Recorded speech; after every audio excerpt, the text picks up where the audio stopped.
Ket Matlala says he still owes Karim Suleiman for the money that he lended to him for the security tender. And I'm just wondering, do we honestly think at this point that Ket Matlala will be paying Karim Suleiman? Yeah, it's not going to happen anytime soon. Paying him 10% of what SAPS was paying me. Yes. For a period of how long, I don't remember. I think I was supposed to do that for until I reached.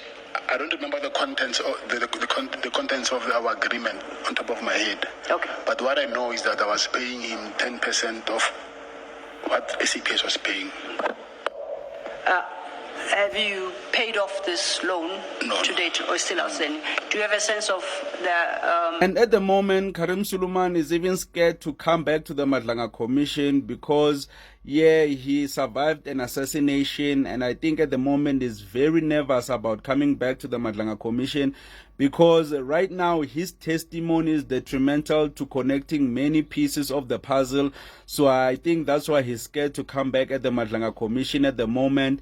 Maybe the testimony by Ket Matlala will motivate him to come back, to clear the air, to actually say that, no, this guy finessed me with a lot of money, because the whole finesse happened because of Brown Mokgotsi. Brown Mokgotsi was a liaison between Ket Matlala and Karim Suleiman. sense of the amount outstanding?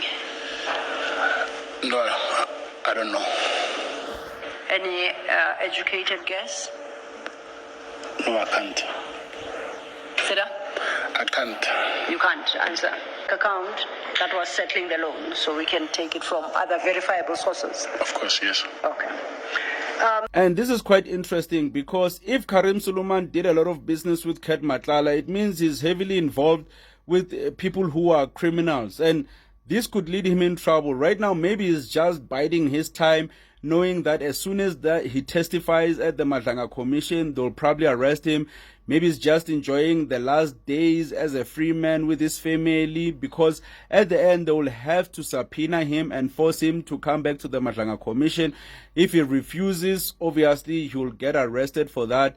And maybe that's what he will go for. Instead of testifying at the Madlanga Commission, he'd rather be arrested for perjury, obstructing of justice, not him testifying at the Madlanga Commission. Maybe he'll go for that, because as soon as he testifies, what if the charges on him are worse than him not testifying at all?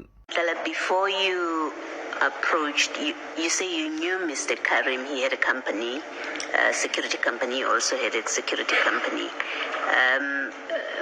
Before you approached him for this loan, what was the